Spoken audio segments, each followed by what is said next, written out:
Hello everyone. This is another GoDaddy Pro EMEA meetup. Today is September 13th, and we have one of the greatest guests since the opening of this show. And this is Marcel Sobieski. Marcel, yes, thank you very much for joining us. It's our pleasure to introduce you today to our GoDaddy Pro crowd. So how are you today? Yeah, Maya, thanks for having me here. Happy to be here today. I'm fine. As I mentioned before, I'm always fine, always on chill, more or less. And you? I'm amazed always whenever I'm having some guests that I'm going to talk some interesting topics. I feel great, ecstatic actually. Tell us, where are you from? Where do you work from? I mean, are you working remotely? Do you go to the office? And where is this office? And Yeah, I think everyone now works remotely. My home country is Moldova in the Eastern Europe, but I'm based in Berlin. Somehow Berlin now is or in the last years, is the mecca of IT culture in Europe. All the young startups, or not necessarily young companies or young entrepreneurs, developers, designers, hipsters. Maybe they think or consider moving to Berlin at some point. And we moved 4 years ago with my family, and we are here in Berlin. so there was 2 years ago, there was a WordCamp in Berlin as well. Yes, yes, yeah, that's right. I've been here, I've been in Berlin, but everything started with WordCamp in 2016, I think. And that was in either Paris or Austria. I think in 2016 it was in perhaps in Austria, in Vienna, and then the next year it was in France, in It Paris. was in Paris, and then it Yeah, was in Belgrade, in and Belgrade, then yeah, it was in Belgrade, and then in Berlin. Berlin, and then I think Portugal, which was cancelled. Two times. Two times. Two times, yeah. This year and last year. And this year I wrote on my Twitter saying like, this is the third time that I'm gonna not go to Portugal, the second time. And I'm waiting for my third option actually to happen in 2022. But on a side note, actually something is going on crazy with Portugal. I think only for me, hopefully. But beside these two work camps missed, I also had planned two trips in the last 7 months, but I couldn't be able to go there. Once Ryanair canceled the flight, and the second time something also related to COVID-19. I don't remember the exact reason, but it was canceled. So I had to be there 4 times, but never happened. So this is gonna be the fifth time that you're not gonna be in Porto the first time. I will try, yeah. That's cool. That's really, I mean, this whole situation that the whole world found itself in, it's really, I mean, it is annoying and at some point very sad, but it also, there is always opportunity to have some humor and think as a joke and just don't have too much pressure over us. So without further ado, I would like first to ask you, what is your tech journey? Could you tell us more about yourself? As I said before, a number of very successful IT companies are being run by people who actually don't have a background or degree in the tech, but they just somehow, their life path has actually brought them to IT. So how did you start your career in IT? It was, I don't know how to say, but it was a mix of luck and a mix of coincidences, perhaps. I was of course related to IT from a hobby standpoint. I was creating some websites for our fan groups. I'm a big fan of football or soccer, and we had some forums, and I was creating those platforms. But I was not anyhow connected to IT. I was doing management and business administration. But how it started, it was just a matter of 5 minutes. There was a nice gentleman that was coming to Moldova, to my country.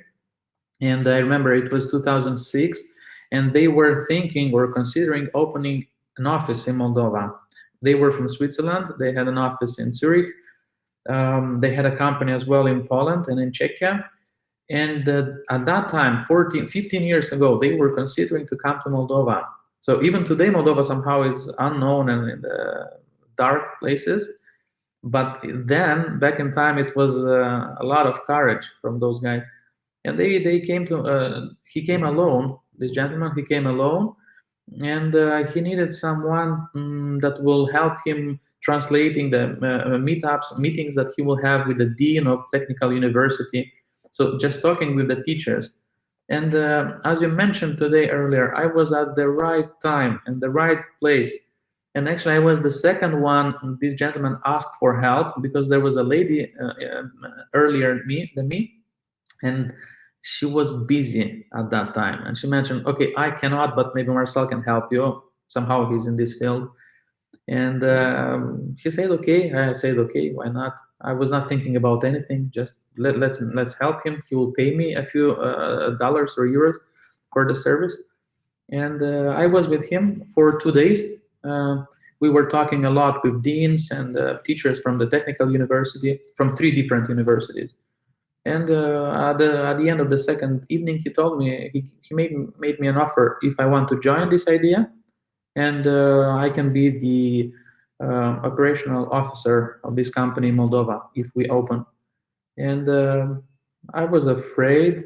I was afraid because I was very well in my comfort zone. I was doing very well in my field, and IT was nice, but I didn't know anything about it, how to eat this bread, and who are those guys inside. But I accepted it because somehow I understood this is the not the future, but this is the present. At least I was not perhaps a visionary, but I was living the moment, and understood that yes, this is the right chance, and I took it. And then we started working together. We grew this company to 54 employees in 2.5 years. So the company was doing well. I was managing it for 3 years. So this is how I entered IT field, and being here still today. So you entered it actually just because someone else didn't have too much time to handle it, right? Yeah. Not much time and not knowledge about the local environment, because it's a very specific environment, as in any other Eastern European countries. It's a mix of different things.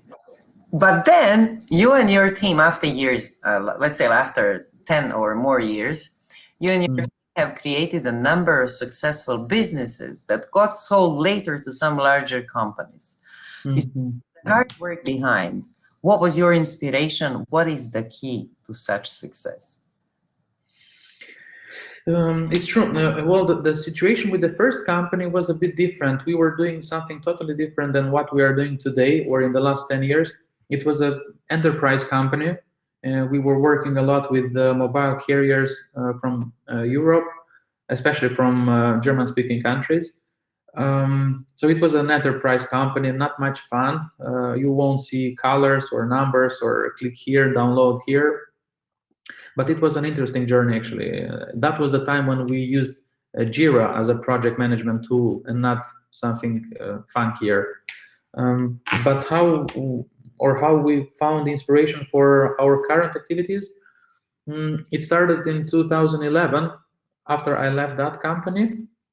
Mm, to be honest with you and to tell you the truth, the number one inspiration was another company from our same city.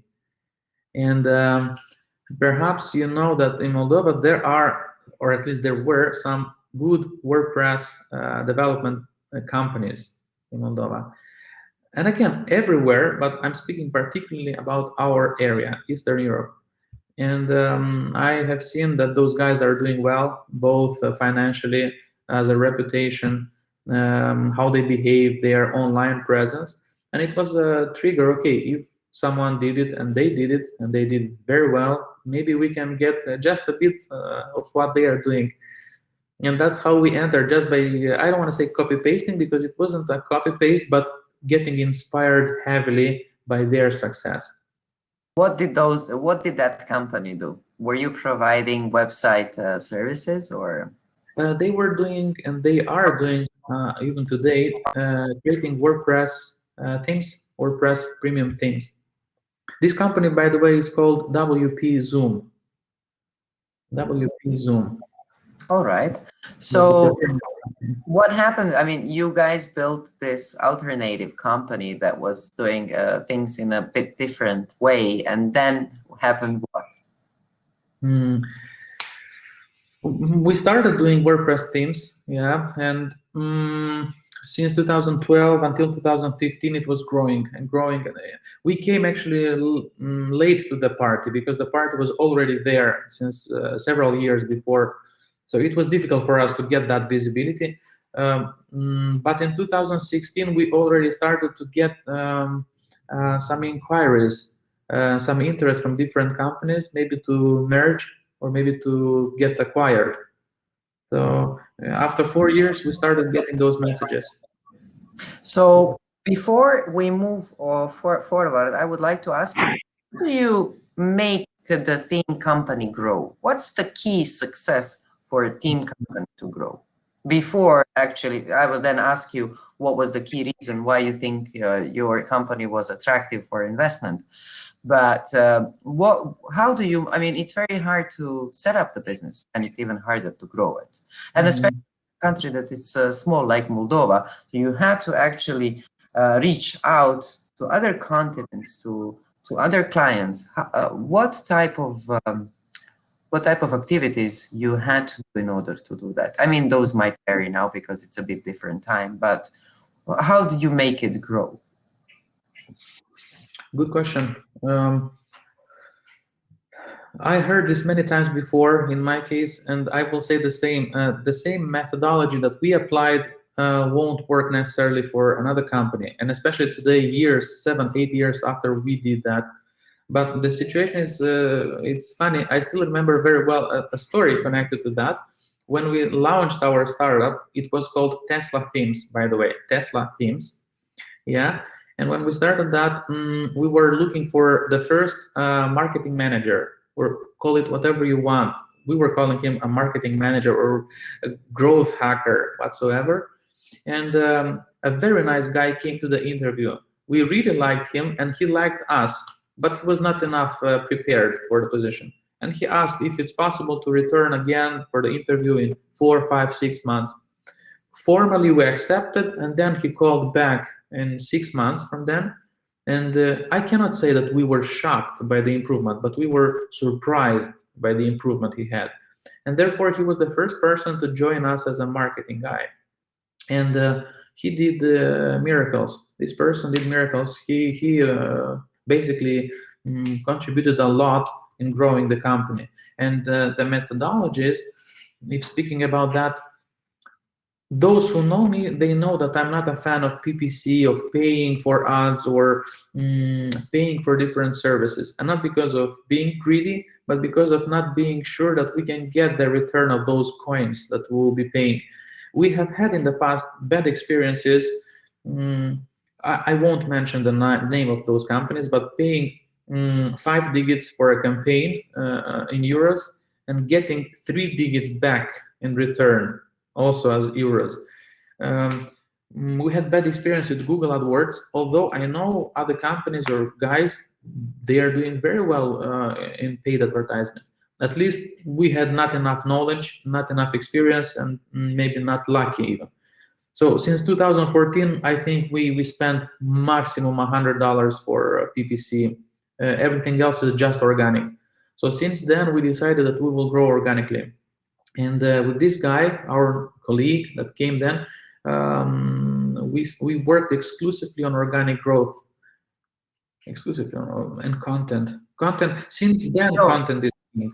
So you actually were one of the pioneers who understood that content is the king, right? Yeah, I'm not sure if we were one of the first, but definitely it was in 2014 when we drew the line and we said it wasn't a promise, but it was a firm decision that we will not touch any more paid advertisement or paid growth. Maybe the only things that we were happy to pay were, and it's a good advice, by the way, for those who are doing today, to pay for, let's say, for a nice review, a reputable, a trustworthy platform. If they will speak about you, if they will describe your services, But honestly, nothing good, something bad, not exclusively sweet spots, amazing, gorgeous, wonderful, everything, yeah? But if they will review nicely, a user, as I refer, the best user you know is my mother. If my mother will believe that article, it's worth paying those money. And that's what we're doing. We're happy to pay for nice and honest and transparent reviews, even today. You something like those would come as testimonials, right? That would serve to prove the quality and understanding and applicability of the product or services that clients are using, and that's very good. Reviews. I think even now, I mean, if you look at yourself, and even nowadays when I'm buying just as a normal retail, fashion stuff, I always read the reviews, although Mhm. sometimes I don't believe them in sense of that they're good, but But then I we feel when a review is honest and genuine, isn't it? Well, I think you can feel it. I mean, if somebody just says it's amazing and it's you see that that person has, but if it gives a little bit more information, like it's good, Mhm. with the type of leather used is not for rain or whatever, then actually you get the right experience of a person. Mhm. So, Mhm. but Yes. I take the chances always, even when I read the bad Yeah, reviews. The me too. chance I always lose. well, this is the reason why I have so many shoes in my house that I don't wear. You have good taste at least. Yeah, but somehow I think I need everybody needs to be given a chance, right? Yeah. So on the topic now, so we spoke about how you grew your business. So it was an organic and it was a trustworthy, and it took a lot of time and energy from your side to create the good content, to promote it in the best way. And then all of a sudden, you get a call from somebody, or you get an invitation from a company owner who wants to speak to you because he's interested either in renting your services or perhaps acquiring your services, or a company. So, what do you think was the most important factor that differentiated your company from some other companies who could also be observed for potential acquisition? Why did you think that before you sold your first business, why did you think they understood, they found the quality in your business and not someone else's? Difficult question. Mm. Beside that, I would actually mention as well the support, the customer care that we have had. It was run just by one person, a very nice guy. So just one person was managing all the tickets and all the support, and I think he was born for being a support guy because he was very supportive by default in life, and he was not coming basically to a job. He was coming to his duty. This was his duty, and I think one of the factors why Tesla Teams was in a way successful was support, because he was genuine, he was honest, and always eager to really help, and going a lot of, I don't want to say extra mile, but working after the working time. I cannot say that this was his life, this was his baby. Not at all, of course. But he just enjoyed that. And clients, they feel when the support is done in a pleasant way, eager to help, or just, okay, please let us know if everything is fine. Otherwise, please rate us. Bye. And they feel when you want to get rid of that client. And perhaps this helped us also to get some positive exposure, people writing and speaking, because they will always speak more, they will speak more when they are unsatisfied, but they will still mention when everything goes well. And I think one of those factors was the great support that we have had. And on a side note, when Tesla Teams was acquired by ImageD from the US, this person, Mihai, he was the only person who migrated to the new owner. So he continues up to this date, being the support of this project and many other projects the new owner runs. So he is still there with them, doing support. I think that's amazing. I mean, we in GoDaddy acquire a number of brands constantly, and I think and one of the brands that GoDaddy acquired in 2016 is also Managed WP. And I'm so pleased, for instance, to understand that almost everybody who used to be part of Managed WP and now are part of GoDaddy Pro and GoDaddy brand. in general, they're still there. And actually, that's one of the ways how we met. Yes. That you actually have a contact with our customer service, and Yes. this is how actually we understood that we can create this amazing meetup and share more information. So I do think that one, I mean, it's like when you buy a car. I mean, my brother just wanted to buy recently I don't want to mention a brand of an Italian car, but they don't have a support service in Serbia. So the problem, because what would happen if something happens to his car, and he was willing to pay everything and do everything, but then he would have to drive to his car to Hungary, to service it. So I do agree with you that one of the most important parts is actually the customer service. And if you nail that process, I mean, then the customer is happy, then you get the right reviews, and also at the same time you get what do you call it, like visibility among huge companies and potential partners. I can tell you that bad reviews, of course, we got bad reviews, and we still get bad reviews from time to time. But we get that for different reasons. Sometimes for good reasons, sometimes not. But I can tell you definitely that at that time and today, when we get one bad review, the heart is racing hardly. And it's not because we really care so much, but we have attention. We really want to solve this issue as soon as possible, to get rid of this situation, to close the topic. So the heart is still racing hard when we get a bad comment or bad review. So I think it's really important. And I give my honest advice to anyone to take care of the support. I know it's hard to return a good amount of money when somebody pays, but maybe you can negotiate. It's also about negotiating. Maybe you can, you know, we were selling digital goods, and everyone in WordPress is selling digital goods. It's not a thing that you will return this phone and that's it. It's difficult because he will keep the file, but you have to return the money. And here you have to find a situation how to solve it. It was difficult, but we also found a way how to do that. By That's the my way, next question. How do you deal with bad reviews? Tell me. bad reviews, simply we were talking to them and trying to understand what's going on, and oftentimes, to tell you the truth, the review was just a reason to get back the money and still be able to use the theme, the digital asset. But how we managed to solve this issue was simply we were returning the money, but at the next update, when they will update the theme, everything will be blocked. So his website, even though he invested a certain amount of time in it, bringing it to a nice level with images, I don't know, sliders and everything, at the next update, he will get a notification at the back end that you are using unlicensed version of a theme. Please get back to Tesla themes to unlock it. So that was a nice solution, and I advise using this trick. So on another note,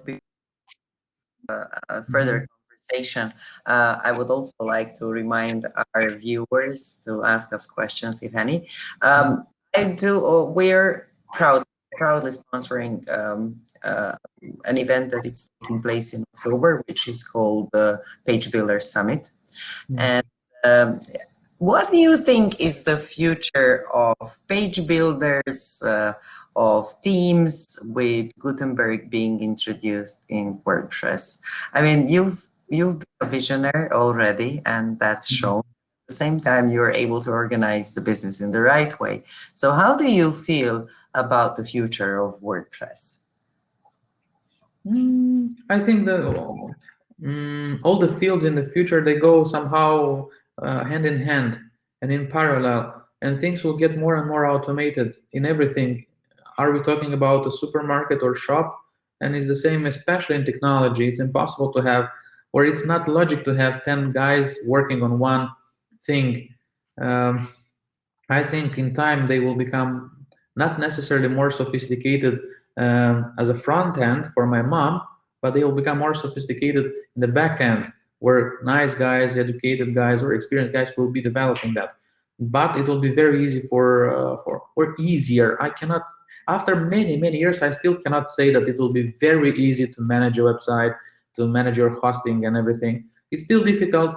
We are doing that every day almost, and still we have hardships sometimes to understand how to install, how to move, how to migrate. But it should become easier. And with Gutenberg, we have seen it was a big fuss. It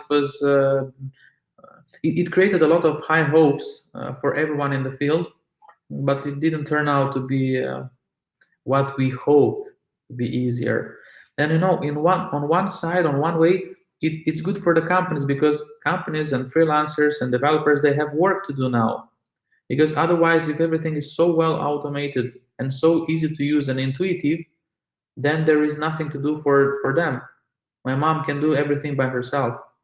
And this is also a disruption. Then what happens to those thousands and thousands of developers? Because WordPress developers, let's face it, it's not a super complicated technology. And it's not like we all can migrate from WordPress to AI instantly, or talking about something else. So we have to step through different levels until we reach jobs or new technologies. So it's we are in IT, we're all IT guys. All the neighbors know, oh, that's the IT guy, he makes some coins. But in the same time, we are not those IT guys from I don't want to name those companies, but let's say Oracle or IBM or SAP. I think all in all that it will be easier for the end user to use and to maintain and to take care. And it's still much easier today than 10 years ago when we started. But it's not changing so fast as we assumed. We were sure in 2015, 16, we were honestly sure that in 5 years, by 2020, 21, 22, most of the people will be able to create their websites by themselves without any support or big support. And that's not the case. That's maybe even more complicated now, because you make a skeleton, but there are different functionalities beside that. Search engine optimization, for instance. You may have a website, but without that, zero. There is a number of new job postings and job types actually that are being developed within the development industry. As you said before, it was just enough to have a website, right? Let's have this front of sites. That's it. This is what we have: the home page, contact page, and people will find you. But nowadays, if you don't optimize your website, and if you don't update your plugins, and if you don't update the themes, and if you don't check the security, and if you don't invest in marketing, whatever you have, it's not working, right? So WordPress, I'm totally with you on that. I don't think that WordPress, although there is this technology, I heard of it, AIDA, where you actually give the machine, I don't know if you tried it, but by you can actually build your website. So move me this here, or give me another proposal. I'm not interested. Change me, give me the more appropriate colors. So it does everything for you, right? But it's again a template. So you're not able to leave your unique fingerprint, and it's just a bunch of templates that are being shoveled around, So regardless of automation, regardless of artificial intelligence, still I think that creativity and the vision of a business is totally different to what not everybody can expect everything. But speaking of this, tell me about interesting projects, large projects that you guys were working on, or perhaps in the past or now. How do you take those projects, and how do you decide to take clients' suggestions like a project? With pleasure. I will just add something here about what you mentioned about this artificial intelligence asking, give me a slider or another option of the slider, darker, I don't know, lighter. I'm a fan of Google ecosystem, so I don't use iOS devices. But when I come home, I still have all those gadgets, the smart speakers and etc. And although it's Google, it's maybe the #1 company in this field, it's still very limited. When I ask, what's the weather, turn on the lights, turn off the lights, read me the news, and maybe 2-3 other functions, and that's it. And that's a company with thousands of extremely well-educated guys and girls inside. So what can we expect from a startup with super enthusiasm, with 3, 4, or 5 guys? Let it be 50 guys.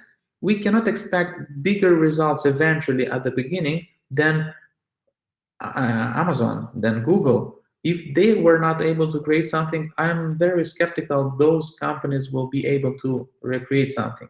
But of course, I don't want to say that they will not be able. They should shut down their projects and stop dreaming. These are the guys that are changing the world, and of course we need them. Honestly, we need them. But the percentage of those succeeding is very small to me. It is a very small, and I think that every solopreneur or entrepreneur in is a very brave person, as I said to you at the beginning of our intro, which was not recording. And by the way, please explain the role of mother, because we constantly mention your mother, but we don't know Yeah. what she does and what she is what she's standing for in your company. Yeah. Well, no, she has absolutely nothing to do with our company. She's a doctor. She's a gynecologist, so there's nothing to do with us. But that's true. My colleagues, the guys in the office, they know that we always, or at least I always, refer to my mom as to the perfect user because she's not super technically savvy. She doesn't know how to use very well all the new technologies, although she does some, she is using some stuff, but I always bring her as an example. Okay guys, nice, but what do you think? Will my mother understand how to do that? Will she be able to update or to install that or here? And if the answer is yes, then definitely most of the internet users will be able to use that feature or functionality. So yeah, my mom is the best user persona to describe internet user on average.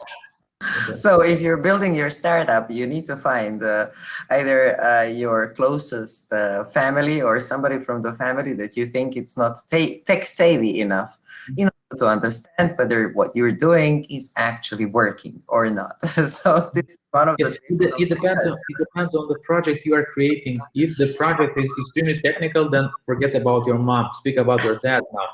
But yeah, but if you are doing a service that is aimed for anyone, then of course try to think about every layer of the users because my mom represents a huge chunk of internet users.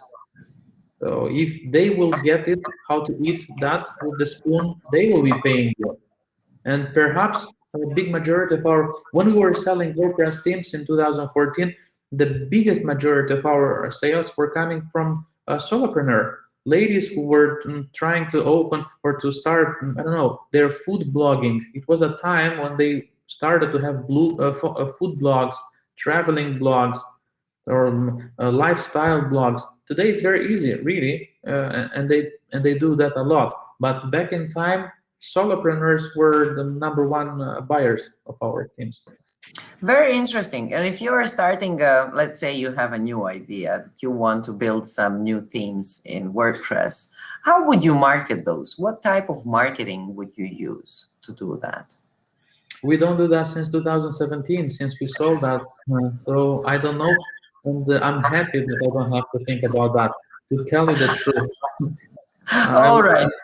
I was exhausted about this. It is a very hard job to do. I totally agree with you. And the market is at the same time shrinking and expanding. You have shrinking in the sense of people who don't know or who are not aware how to do something when it comes to online, and then you have a huge market and huge platforms that are just full of commercials. So when you finished, so let's make a recap of Yeah. your career. So when you sold Tesla teams, right? And in 2017, you're starting what type of business? Okay. We didn't sell Tesla themes and starting something from the ground. This is first. And here comes another point, interesting one, by the way. Thanks for asking me this. How came the next idea, and then the third, and then the fourth idea of the next startup? It wasn't a brainstorm in the office. We were not drinking wine and enjoying some cheese and nuts, inventing a new idea, but it came naturally from the needs that we have had. And the thing is that when we were working with Tesla themes, we were doing some bundle sales with different big websites. Those websites, they are mostly from the US. Of course, today they're also from Europe. And what is their business model? They will be selling on your behalf your product for a limited time, for a huge discount, up to 95% of discount. So instead of paying a user, instead of paying my product for $200, they will be buying from this partner for $25, $20, $30. And we were doing these partnerships with them. And I remember that just from 2 partnerships with them, we generated a little bit above $100,000 in sales within 10 days. And at that time, we were asking ourselves, my goodness, what can we do? And how should we create a similar platform of what they have, where other companies will come to us and ask, can I sell my digital goods on your platform? So this was the moment when we started to think, we have a good base. We had about 28,000 paying clients from Tesla themes at that time. So we had 28,000 paying clients. We had several thousands of, tens of thousands of emails of those who were using freebies, support, or just asking questions. So we had a base of about 40,000 people or emails ready to listen to us, at least of our proposal. And what we did was very simple. We quickly, within a few months, created this platform, a similar platform to of what our partners were doing in the past. It was a very nice design. It had a very nice design, very intuitive, very simple, clean, elegant. And we started selling our own themes on our own platform. So it was a somehow double game. Here on Tesla themes, we sell everything for, let's say, $200 a package, but the same product we are selling on this website for $29. Somehow it's unfair, perhaps someone can say it's unfair, but that's the name of the game. That's marketing, that's business. You have to, before buying something, you can research, do your own due diligence, where to buy, where to use a coupon. And we were selling our own themes and then quickly getting in touch with other similar companies like ours and asking, we have this platform. Would you like us to sell your product on your behalf? Because we have a good audience, about 40,000 people ready to read and trust. It was also a matter of trust because they knew who we are, our buyers. Oh, these are the guys from Tesla. Sometimes good, sometimes bad, but they liked what we did. And that's how it started. And in 2017, when we sold Tesla themes, our project called Grid Deals was already 1.5 years old, and it was already profitable. That's why it was easier for us to say, okay, we are happy and we can leave Tesla, because we were also afraid what to do without a new business, where to generate that income, because we have operational costs, we have the payroll. So yeah, we will get some cash from Tesla, but we have to be self-sustainable in the next at least few months until we create something. And having this backup plan that was the second startup helped us to relieve and to sell it easier. From this perspective, now when you look at it, thank you for this story. I think this is very inspirational stories for everyone who is struggling to sell their product in the market. So what was actually, I mean, from this point of view, when you look at it, was the price problem? So you were not able to actually persuade the potential client to pay it, or you didn't have the right marketing tools to reach those people, and whatever the price was, they would still be actually with you? How did you find this platform? Was that a marketing tool for you, or it was just that you decreased the cost and then you made it available to wide masses? What do you think was the crucial? I think I didn't understand correctly the question. What was the question exactly in regard to the second startup? Yeah. In regard actually to themes, I mean, you gained much more visibility and more clients when you advertised with such a vendor platform, right? Yeah, correct. And my question to you was your product, when it comes to team, overpriced with you previously? Because then you later on, you cut the cost and offer it for much smaller amount of money.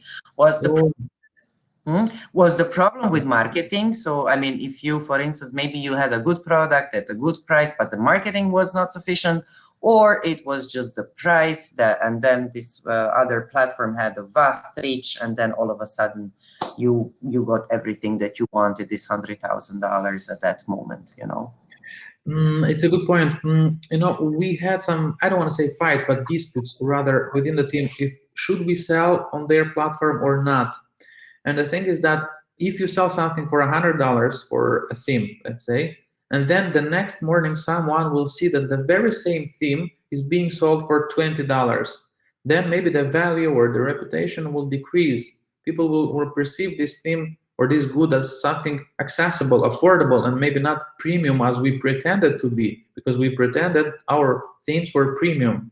But the thing is that selling on those platforms at that time had few benefits for us. First of all, they were generating instant and big amount of cash. So we don't need to invest time and philosophy, how to marketize, how to make them popular. They were working on our behalf. Second, by selling those goods on our behalf, we were expanding our client base exponentially.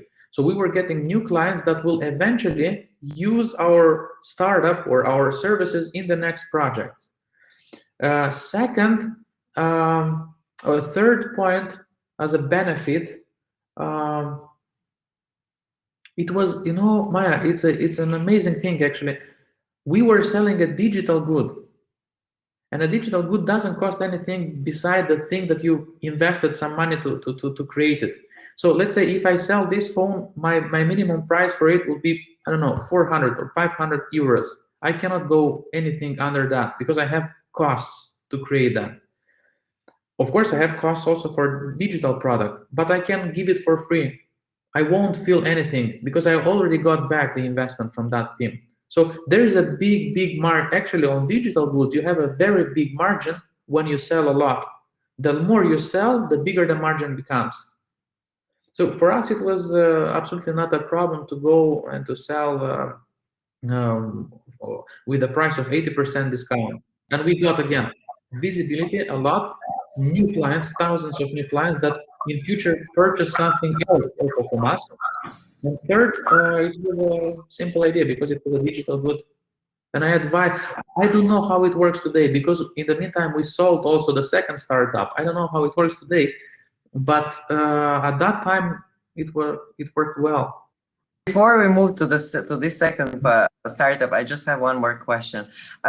Business owner always have this problem of trying not to drown himself, and the decision that you took actually to decrease the price 80%, to go and sell it like wide and whatever, it's a very hard decision for a business owner because you might actually cannibalize your business. It's actually a sword with possibility where you can actually hurt yourself, you know. So I just wanted to ask you if you can just give us a brief answer. Where did you find the courage and where did you find the inspiration to go ahead and say, yes, although I might actually lose, I'm going to go and cut the price and put it on this platform? What was the main signal, symptom, reasoning? What did you take there to do that?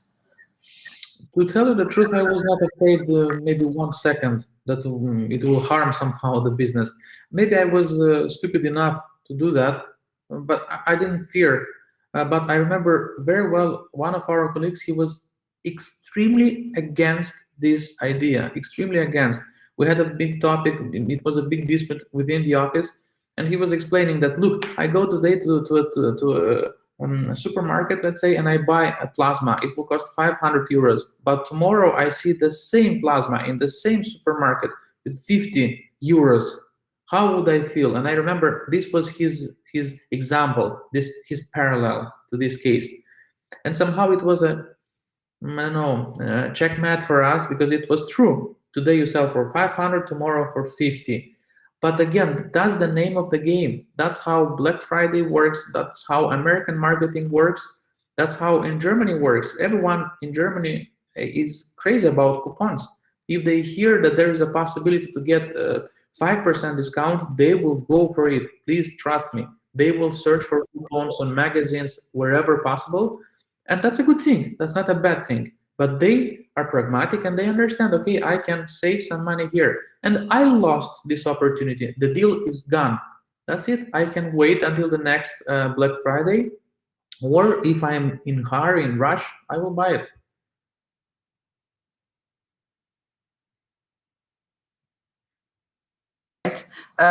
Very good tip. Thank you for giving us this tip for German market. So any new business will be actually promoted in Germany, please prepare the coupons. It's very good tip. Yes. Thank you very much. It's really awesome. So you managed to have the first company and then took a big risk, went very big and mass and public with marketing of external partners, and was able to build huge of the system, and then decided to come up with a system of having your own advertising like that marketing platform where you would promote other businesses, right, as well.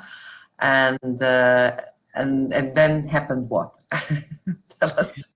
And and then fast forward, it was somehow a moment when everyone in the office felt a little bit burnout. Everyone felt burnout, including myself. Because we were doing this for at that time it was 2018, so it was already 6-7 years. And maybe 15 minutes ago I told you that thanks God I'm not anymore in WordPress business, from my perspective, of course. But it was tiring. It was very difficult to understand how to promote your products further, how to distinguish yourself, or how to be you the special one in your field, because many other superb guys and girls are doing exactly what we were doing. So it was difficult and very subjective, which one is better, mine or yours. And yours is, it was oftentimes that yours was better, but because we had a better reputation and better visibility, they were buying ours, but yours was better. And that's 100% even today. So we were obsolete, we were really tired, and we didn't know what to do. And it came, we got an offer from a British company to get acquired. And the answer was within, I think, 2-3 days that yes, we accept to sell the business. Within 2-3 days, we accepted, and then it was a very tough due diligence. I'm still not disappointed, but I have a bad feeling about that due diligence and how they evaluated the price of the company. I think, and I'm sure that we could have get more from that sale. And not because we wanted more, but because the evaluation was made in an unfair way, but by the new owner. But they were experienced. They had a lot of merger and acquisition. They knew how to manage, how to manipulate the numbers, and to how to play also with your senses, the psychology. It was the end of the year. He was playing with taxes, so you will pay less taxes, you will pay more taxes, get rid of that, this company is acquiring that company. So a lot of information. We were young enough, we didn't have much experience. Yes, we made one exit to that American company, but the American company had a very good business ethics. So they were ethical and they played fairly, everything was transparent. But in this case, we felt a little bit misled by the company. But still happy to sell, of course. We were happy to sell, but there were more opportunities to get some additional points. What would you advise to perhaps owners of business or people who are just having a vision at the moment but will be successful? What would you advise them to do in such situations? Do they need to hire a lawyer, or how does this work? I mean, most of us, we're not, I mean, I don't understand the legal process of acquiring a company or being merged or whatever. So who is the best consultant in this case for? You know, we hired for the first bit, we hired a broker from Switzerland, and that guy, he was a very experienced gentleman, very experienced. But you know, we are not experienced in merger and acquisition, but we had a human sense, and you feel when somebody is honest and someone is trying to get something. You just feel it. And when we hired that person, in the middle of the process, we understood and we figured out a very nice scheme how he can make more money. And I can tell you just in 60 seconds. So let's assume that he or we say that the price for our company is 1,000 euros. He will come to the buyer and he will say, look, that company is being sold for $1,000. He will get his 15%. The broker gets 15% from the buyer and 15% from the seller. Okay, so from 1,000 euros, he will get 150 euros from me and 150 euros from the buyer.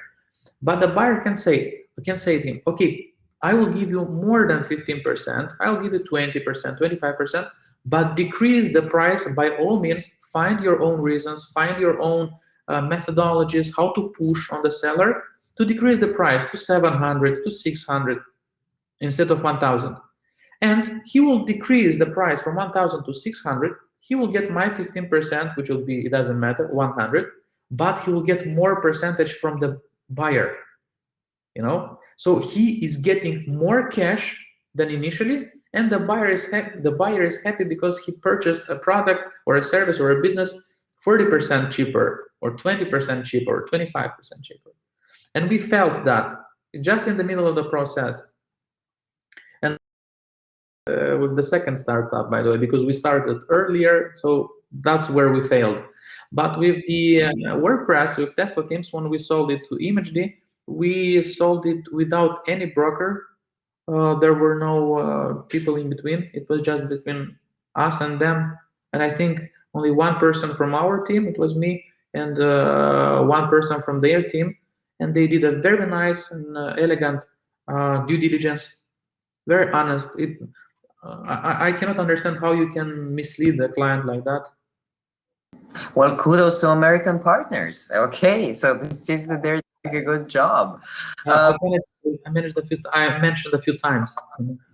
Yes, it's amazing. I mean, and they're also a tech company, so legal stuff, it's not their business. They must also got this information from somebody as a consultant as well.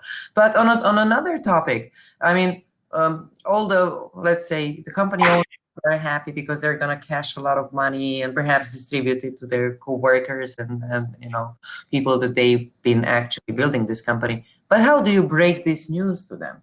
I mean, what's the psychology behind that? Were you to tell them, look, guys, we're selling the company, How did that go?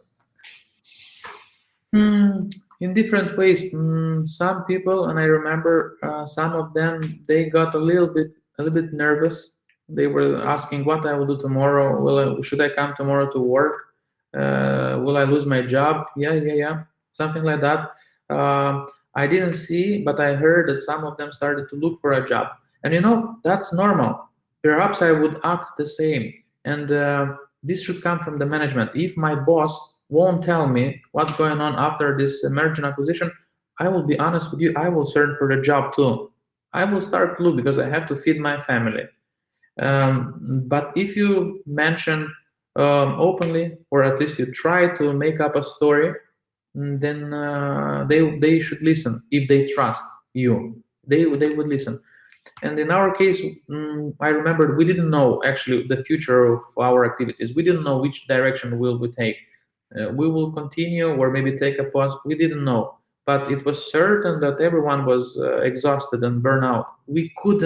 At that time, we couldn't create a new product. We had no ideas and no power and no wish, no will to create anything. We just wanted to relax, at least for some time. And not necessarily in Bali, but just to relax. Yeah.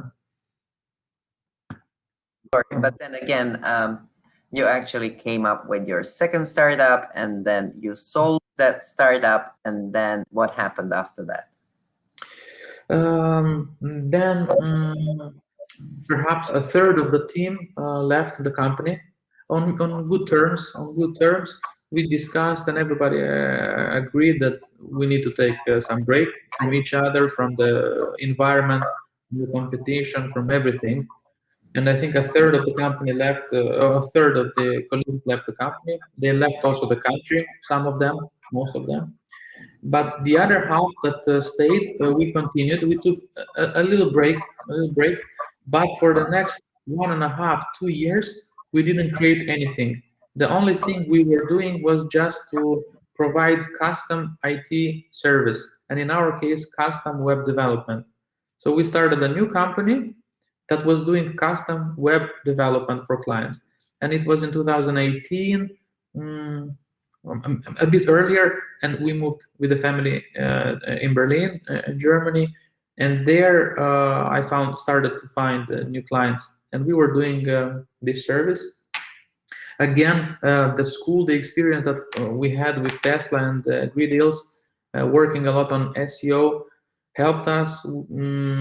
After 1 year of operations, when somebody was looking for a web development company in Berlin or web design company in Berlin, we were on the first page. The first 2, 3 positions was ours. So we got very quickly good exposure, and we started to be self-sustainable within 6, 7 months after opening the company. So in the next 1.5 years, we were doing just things for the clients, not for ourselves. And here, by the way, comes the latest startup that we started. So we were tired, but we didn't want to create anything, and it happens. That's normal. But then the needs came again in front.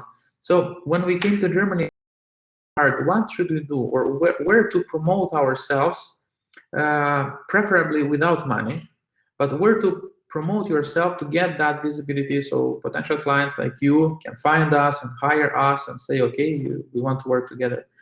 And we have seen some platforms, and there were already and still are some nice web platforms where companies, IT service providers, can register and promote their services.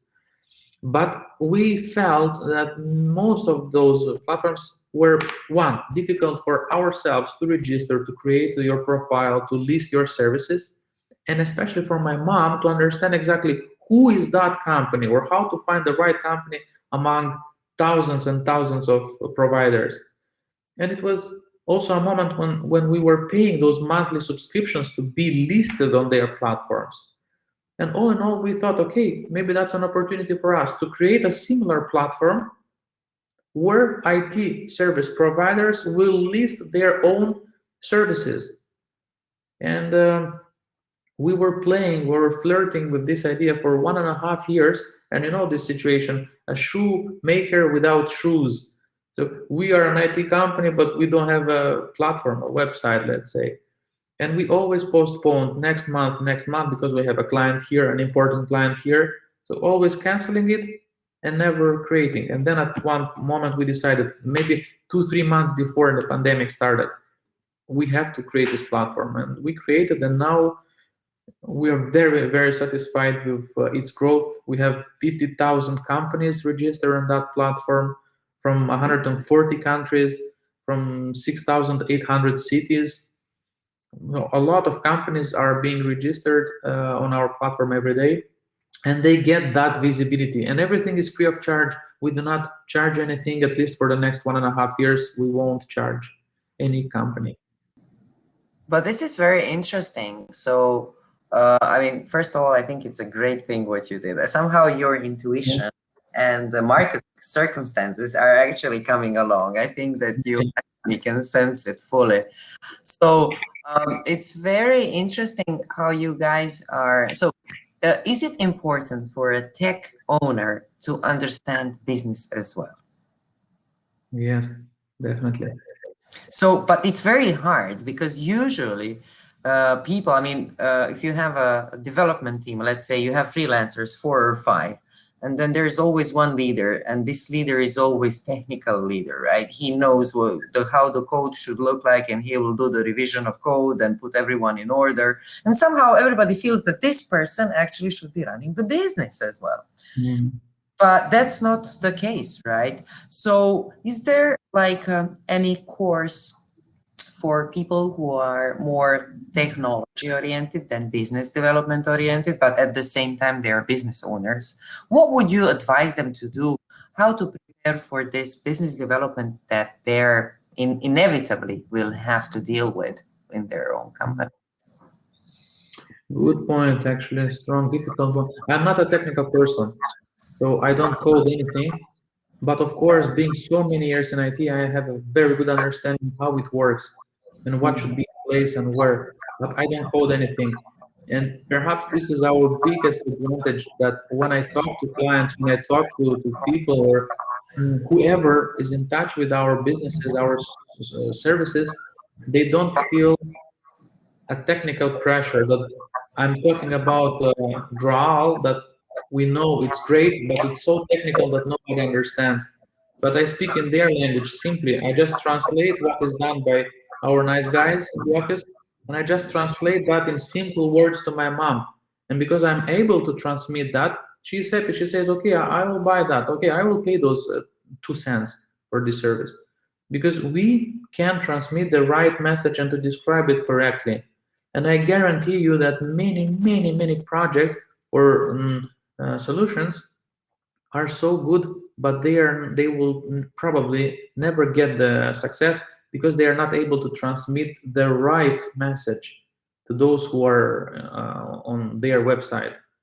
And this is crucial. And how to learn this knowledge or this skill, I don't know. Perhaps you have to be, maybe you have to have you can partner with someone who has these skills or who did that in the past, and at least just to copy paste what he's doing, hire him for 4 months, 5 months, 6 months. This and not very big investment. You are paying just a salary for 6 months, and you are always close to this person if you are hiring him. And then you will learn something: how to sell, how to negotiate, and how to transmit the right message to your audience. This is awesome. And my last question to you, because the time is so much, we already broke our limits. Doesn't matter. Let's continue. WordPress is a hard community to get on your side, right? I mean, you're part of the WordPress, so you understand how that goes. How do you market your product? First of all, do you market your products among WordPress community, or you don't, or WordPress community is not your target? Um, it's interesting. Before we sold Tesla themes, yes, we were speaking about ourselves. So yes, we were present oftentimes within the WordPress community. Since we sold it, and when you remember the story with Moby Team doing custom software development, no, we didn't because there was no need to do that. But now, since we started the latest startup tech behemoths, the platform that allows to connect projects with IT companies, and of course now, yes, we are starting to think and consider, okay, let's get more visibility because a lot of IT agencies or web agencies, small, 2 people or 10 people or 50 people, doesn't matter, they all need visibility, how to get clients. And of course, now we're turning our face back to WordPress community and let's discuss again with them. Let's give them a hint that there is a website, there's a platform, the one we did, where they can free of charge sign up and list their services, and that's it. And clients will come to them alone. So yes, now we're starting to consider once again all those connections that we have had in the WordPress community, and somehow we disappeared, but now we are back. Yeah, WordPress community was paramount in our growth. Well, welcome back to WordPress community. We Thank are all, I mean, the whole community is always eager to see and get to know people who have succeeded with their ideas, because it's very easy when you're developing an already existing business, but it's very hard when you start with an idea that you got on sitting on your porch, and then all of a sudden you need to find the developers and people who will trust you and invest money and bring some specialists to build this company with you, and then and once and twice and three times and everything. And it's like it's your story. It's truly an inspiration, because you've been shifting the industries, you've been shifting the models of work, you've been shifting the target audience that you have been catering to. you. It's very interesting how you guys managed actually to do all these great things. Is there anything else that you would like to share with us in the end? To share something. Yes. I think here comes a very inspirational quote. You can do that, etc., etc. But what to share? Maybe an advice to work hard. Luck will come anyway. Luck will come anyway. Um, for example, also I heard back in times that don't think about making money. Really don't think about making money. Just do your product. That's 50-50. You cannot start a business without thinking how you will make money. But in the same time, it's true. Just think about creating a product and money will come. And I don't have an opinion on that. I don't know. But what I can tell you for sure is that this latest startup that we have now, Tech Behemoths, the platform to connect companies with projects, we really don't think how we will make money. On a side note, I know how we should make money in about 2 years, 2.5, 3 years from now. I know, but I don't think at all about how to make money. My only goal and my team's goal now is just one: to make the best platform available for these services. And we really want to compete, and we really want to beat the number one competitor in the world. And to tell you the truth, that's not a maximalism, but we think it's possible. And there are a few reasons. First of all, we are extremely, extremely agile. We are smaller than them. Second, they are so big that for them it takes a lot of time to change something, to adapt, to pivot even. Third, we have seen the big four, the big five competitors. We have a super clear vision of what they are doing. We know their pains and we know their advantages. And by seeing that, all those puzzle details, you just create something that covers their minuses and you inherit their pluses. And you simply create the best platform. And we literally have now one of the best platforms in this segment. So you have to see what your competitors are doing and not to think necessarily how to make money, but how to create this platform, how to create your service. So this is the advice we have. Awesome. Awesome. Well, thank you very much for this amazing talk. I Mm. think we had a lot of fun.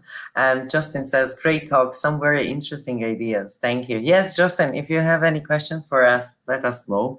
Thank you, Maybe, Justin. You know what I want to add here, by the way? I please. heard a lot of stuff about that on different clever podcasts. Choose your friends, choose your team, choose your network whatsoever. Um, I don't run for networks because I understood long time ago that being in a different big meetups, it's oftentimes a useless time spent. It doesn't convert. It doesn't bring you enough joy or good feeling at the end of the day. You feel somehow hunting for a contact, and that's not nice. But what you can do is really to form your team, to have your own team. It doesn't matter just two guys in the office, but to have a good chemistry, or 5 or 10, that's enough.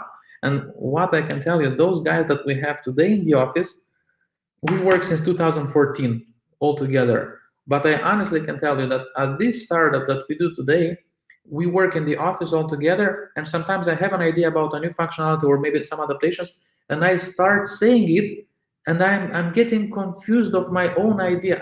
I'm not sure what I actually wanted to say, but there was an idea. And I swear to God, many of them, they understand what I actually meant, even though I am confused of my own thought, and they can continue what I started. I'm very, very surprised about the chemistry that we have in the team. And this is also a very, very important aspect of a successful team, to have that right chemistry. And not necessarily when drinking beer or hanging out together, but in work. And the work ethics to be more or less the same. This is important. Team. Amazing. Seriously. Here is Ronald is saying Marcel is amazing and very inspirational. Yeah. But I'm saying thank you, Marcel, for sharing your experience. Very inspirational. Many Where do you see more that? Where do you see that? in the chat. In chat. There is a chat on your right side. Oh yeah, now I see. Oh, okay. Oh, okay. It was busy there. Okay, we had some fun while you were talking, but it was great. Thank you very much. I really loved the way some people already left, but it's okay. There will a recording of this event. And if you'd like to check it out, it will be on Friday. It will be posted on the same link that you joined. It will be on the same link as that joining link. So if you'd like to reply our talk, you will be able to. Marcel, thank you very much. This was really awesome. Maybe we can come up with another talk. We'll see if there are any questions or suggestions from the community. So maybe we can come with a more detailed talk, because I think we've tried to touch so many different development phases of business. And we did not have time actually to commit. We said what we had very fast and everything. But hi, Sergio. Hi, say hello to Cabo Assembly. Thank you very much. Let's try to organize for another talk where we will talk more deeply into some certain segments really important to running any business. Next time, next Monday, we will have, in support of the Femtech conference, we will have Women in Tech meetup. Please be kind if you have time to join us. Here is also the link. We'll be talking about the contribution of women in tech, and with women having so many other obligations, being mothers, being wives, being sisters, caring about parents, and being also successful at work. We'll be talking about women striving and thriving. Do you have any women on your team? Yes, we do. Not many, just one. Well, Just okay. that's a good starting point. Well, we hope to see more women on your team. Thank you, everyone. I wish you all the best. If you have any questions for our guest, we shared the link how to reach Marcel. If you need to talk to me, I'm here at any time. And I see you next Monday. Thank you. Thank you all. Thank you, everyone, and thanks once again for having me.